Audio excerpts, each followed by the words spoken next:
કાપોદ્રામાં રત્ન કલાકાર તરીકે કામ કરીને પોતાના પરિવારને આર્થિક રીતે મદદ કરતા એક 17 વર્ષીય સગીર અને 4 બહેનોના એકના એક ભાઈને એક નશેડીએ રસ્તા પર ચપ્પુના ઘા મારીને મારી નાખ્યો છે। વાત માત્ર એટલી હતી કે નશેડીએ નશો કરવા માટે મૃતક સગીર પાસે પૈસા માંગ્યા હતા, પરંતુ તેની પાસે માત્ર 10 જ રૂપિયા હોવાથી તેણે આપવાનો ઇનકાર કર્યો હતો। આ નશાખોર આટલેથી ન હતો અટક્યો, તેણે આગળ જઈને રિક્ષા ચાલકને પણ ક્યાંક મૂકી જવા જણાવ્યું હતું। તેને ઇનકાર કરતા તેને પણ ચપ્પુના ઘા મારી દીધા હતા। હાલ રિક્ષા ચાલક પણ હોસ્પિટલમાં સારવાર હેઠળ છે। હાલ તો દાનવ બનેલા આરોપી પ્રભુની પોલીસે ધરપકડ કરી કાયદેસરની કાર્યવાહી હાથ ધરી છે। ઘટનાને પગલે સમગ્ર કાપોદ્રામાં ભરેલા અગ્નિ જેવી સ્થિતિ સર્જાઈ હતી। લોકોમાં આક્રોશ ફેલાતા પોલીસ મથકનો ઘેરાવો કરવામાં આવ્યો હતો। મોડી રાત્રે પરિસ્થિતિ તંગ બનતા પાટ પોલીસ સ્ટેશનની પોલીસને બોલાવી લેવાઈ હતી અને પોલીસ સ્ટેશનના ગેટને લોક મારવું પડ્યું હતું। બાદમાં માંડ મોડી રાત્રે 2 વાગ્યે સમગ્ર મામલો થાળે પાડ્યો। મળતી માહિતી પ્રમાણે મૂળ અમરેલી જિલ્લાના ધારી તાલુકાના માલસીકા ગામના વતની અને હાલ કાપોદ્રા વિસ્તારમાં કૃષ્ણાનગરમાં રહેતા અરવિંદભાઈ વાઘેલા પરિવાર સાથે રહેતા હતા। અરવિંદભાઈને સંતાનમાં 4 પુત્રી અને પુત્ર પરેશ અને અરવિંદભાઈ ફ્રૂટની લારી ચલાવી પરિવારનું ગુજરાન ચલાવે છે। અરવિંદભાઈનો એકનો એક પુત્ર પરેશ હીરાના કારખાનામાં સરીન વિભાગમાં કામ કરી પરિવારને આર્થિક રીતે મદદરૂપ થતો હતો। રાત્રે પરેશના પરિવારજનો સાથે સમાજના લોકોમાં આક્રોશ ફેલાયો હતો। મૃતકના પરિવારજનો સહિત સમાજના લોકોએ કાપોદ્રા પોલીસ સ્ટેશનનો ઘેરાવો કર્યો હતો। 500 થી વધુ લોકોએ પોલીસ સ્ટેશનમાં રસ્તાને બંધ કરીને ન્યાયની માંગણી કરી હતી। મૃતકના પરિવારજનો આરોપીને રસ્તા વચ્ચે જાહેરમાં છૂટો મૂકી દીધો હતો। તેને ફાંસી આપો અને ન્યાય અપાવો તેવા નારાઓ લગાવ્યા હતા અને આખા પોલીસ સ્ટેશનને માથે લઈ લીધું હતું। પોલીસ મથકના દરવાજાને લોક કરી દેવાનો વારો પણ આવ્યો હતો।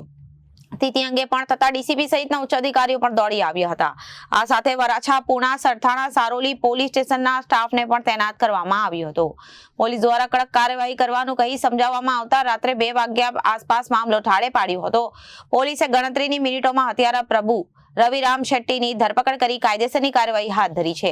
કાપોદ્રા પોલીસના જણાવ્યા પ્રમાણે આરોપીએ કબૂલાત આપી હતી કે તે ચાલતા જઈ રહ્યો હતો। તે દરમિયાન પરેશ સાથે અથડાયા બાદ બોલાચાલી થઈ હતી અને આવેશમાં આવી તેણે પરેશને ચપ્પુના ઘા મારી દીધા હતા। ત્યારબાદ આગળ જતા એક રિક્ષા ચાલકને આગળ સુધી મૂકી જવા કહેતા તેણે ઇનકાર કરતા તેણે પણ ચપ્પુના 2 ઘા મારી દીધા હતા। આમ અથડાવવાની સામાન્ય બાબતમાં 17 વર્ષના કિશોરની હત્યા કરી દેવામાં આવી હતી। શું નામ તમારું? ગીતાબેન। ગીતાબેન, શું ઘટના બની હતી?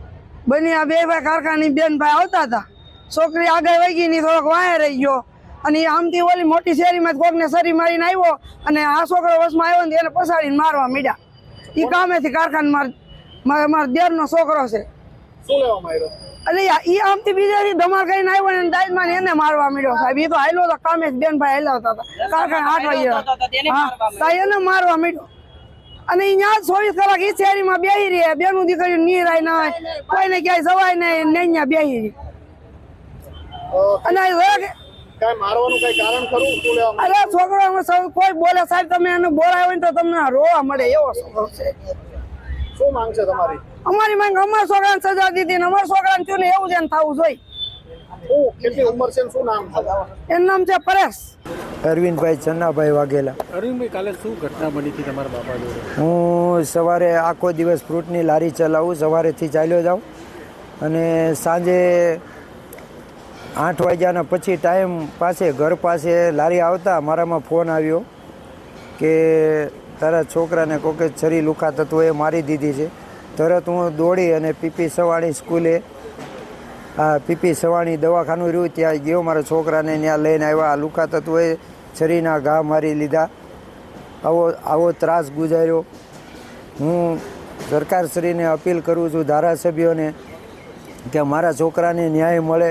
આવા 20 વર્ષથી ત્રાસ ગુજારતા આવે છે આ લુખા તત્વો। મારો છોકરો નિર્દોષ 17 વર્ષનો ખોટો મરાઈ ગયો।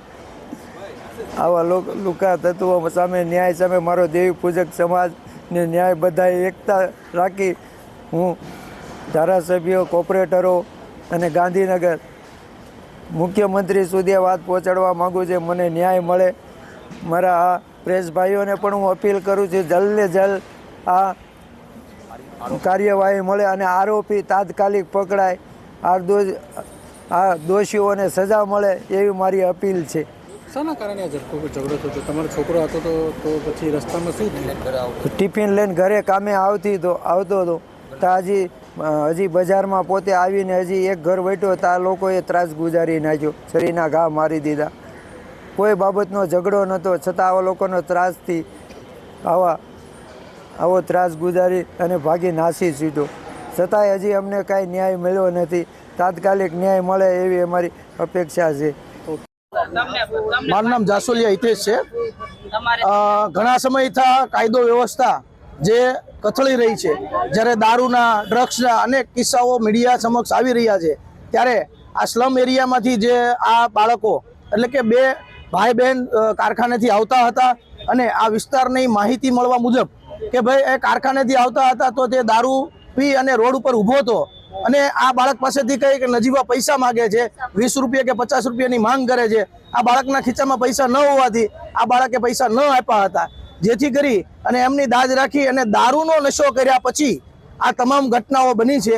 જે આરોપીને અત્યારે માહિતી મળતા મુજબ આરોપીને પકડી પાડ્યો છે અથવા તો હાજર થયો છે એવી માહિતી છે.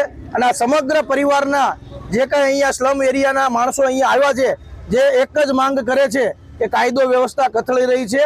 જે આ પરિવાર સાથે બન્યું એ કોઈ પરિવાર સાથે ન બનવું જોઈએ. Reporter Arvind Rathod, Janadesh news, Surat.